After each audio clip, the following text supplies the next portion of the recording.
welcome back Dr. Randall Dunn. Now, Dr. Dunn is talking about the newest ways to start a family.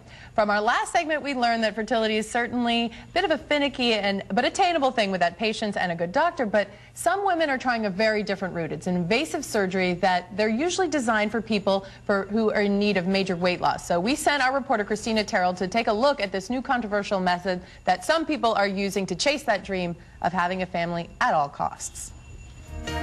So many hopeful people out there just looking and searching for the chance to become proud parents.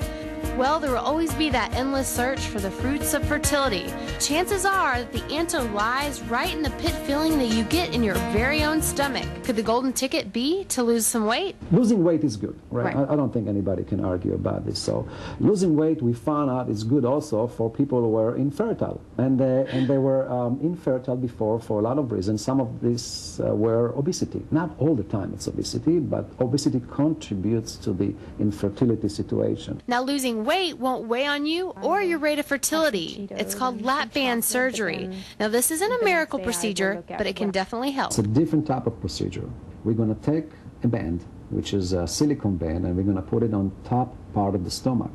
This band is adjustable, so we can make sure we can have exactly the right adjustment for a specific person. If this is the stomach, and this is the upper part of the stomach, or the esophagus, and as you see, the band is placed on top part of the stomach, creating a very small pouch right here, so when we eat, we feel full by the food will get sort of stuck there for a while before it goes in. If somebody is trying to get pregnant but they want to do the surgery first, what are some of the qualifications that you would do it for? I don't restrict in anything in timing or weight. In other words, whenever we put a band, and hopefully when they lose 20 pounds, 30 pounds, 40 pounds, I don't tell them like typically I tell obese patients who have gastric bypass that they have to avoid pregnancy by all means in the first year. I lost 60 pounds and then went to ask permission to get pregnant from Dr. Spivak, and he said it was okay with him. That was within 8 months.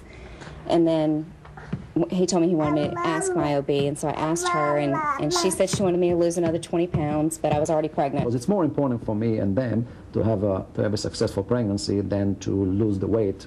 So even if 20 or 30 pounds will have them get pregnant, that's okay. There are success stories to go round and round, or should I say merry-go-round. I knew that my husband and I had been married a little over 2 years, hadn't had any success in getting pregnant. This was the best route for me to be able to lose weight.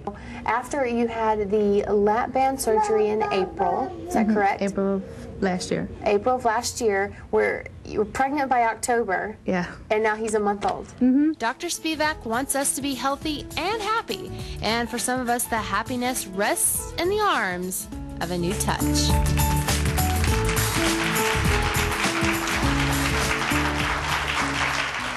Okay, well, let's get a second opinion, which you should always do, get a second opinion. So, Dr. Dunn, what do you think about this procedure in terms of getting pregnant? And would you recommend it?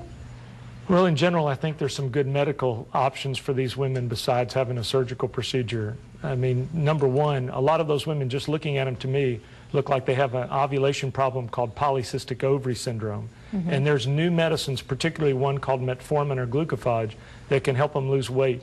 And that's a lot safer potentially than having a surgical procedure. And unfortunately, a lot of those women are going to have difficulty during their pregnancy. It's great that they lost weight. Obviously, those kids look great on TV. But the point is, a lot of these women are going to have difficulties in their pregnancy, and they're going to have some serious complications with their blood pressure, gestational diabetes, and even, unfortunately, there's a little bit greater risk for them to have a stillbirth. And we're not exactly sure what that relates to. It may be that the acute weight loss or something is just not entirely fixed within the metabolic system of their body. Well, then I think, you know, in terms of you being here and giving us all those other options too, you know, you got a lot of options out there, and that's what we just wanted to tell women out there. There are a lot of options. So if you really have that desire to chase a dream for the family, the beautiful kids we have sitting in our audience, and all those talented kids we have, then go for it. But I want to give them their website. It's www.fshivf.com.